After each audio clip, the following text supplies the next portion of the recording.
এরা ভোট চোর, এরা ভোট চোর, চোর চোর ভোট চোর, চোর চোর ভোট চোর, চোর চোর ভোট চোর, চোর চোর ভোট চোর, চোর চোর ভোট চোর।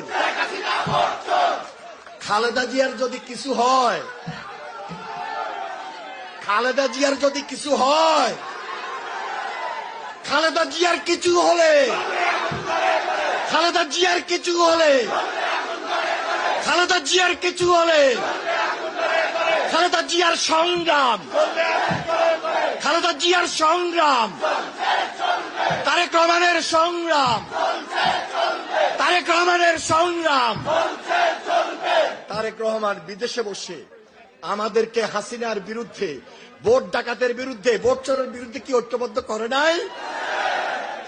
তারেক রহমান যদি খেয়াল করেন, একটু লক্ষ্য করেন, যদি এই অক্টোবর মাসে অথবা নভেম্বর মাসে এই আন্দোলনের মাঝখানে যদি তারেক রহমান হঠাৎ করে আমাদের মাসে চলে আসে, খেলাটা কেমন হইব?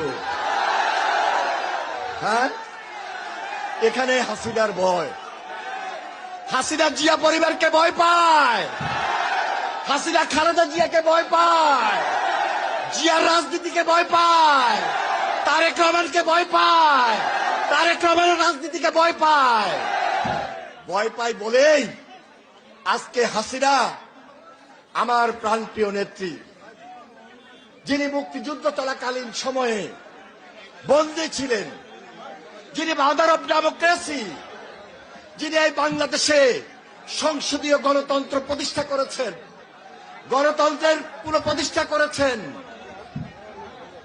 যিনি এই বাংলাদেশে স্বৈরাচার এরশাদের বিরুদ্ধে আন্দোলন সংগ্রাম লড়াই করার জন্য আমাদের মতো ছাত্রদেরকে নিয়ে তখন বাংলাদেশটাকে দুর্নীতিমুক্ত করেছেন, গণতন্ত্র পুনঃপ্রতিষ্ঠা করেছেন।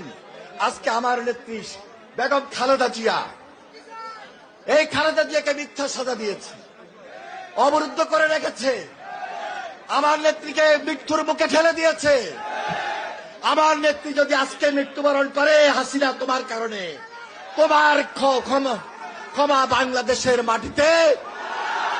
এই হাসিনা, তুমি মার্ডার কেসের 1 নম্বর আসামি হবা।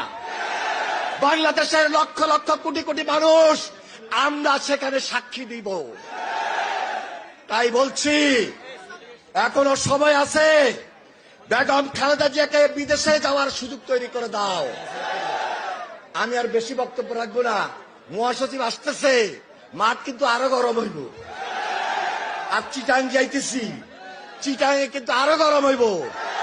যদি এই মুহূর্তে আমরা এই রোড মার্চ চট্টগ্রাম থেকে আবার ঢাকার দিকে মুভ করি, আর রাজশাহী থেকে যদি ঢাকার দিকে মুভ হয়, খুলনা থেকে হয়, বগুড়া থেকে হয়, সিলেট থেকে হয়, খেলাটা আরো কেমন হবে ঢাকা শহরে।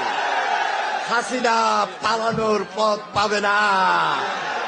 বিএনপির সংগ্রামী মহাসচিব মির্জা ফখরুল ইসলাম আলমগীর, বিএনপি স্থায়ী কমিটির সদস্য আমির খসরু মাহমুদ চৌধুরী আমাদের মাঝে উপস্থিত হয়েছেন।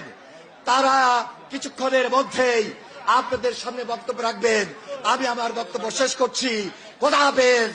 বাংলাদেশ জিন্দাবাদ, জাতীয়তাবাদী দল জিন্দাবাদ, শহীদ অমর হোক দেশনেত্রী বেগম খালেদা জিয়া জিন্দাবাদ, আগামী রাষ্ট্রনায়ক তারেক রহমান জিন্দাবাদ, জিন্দাবাদ।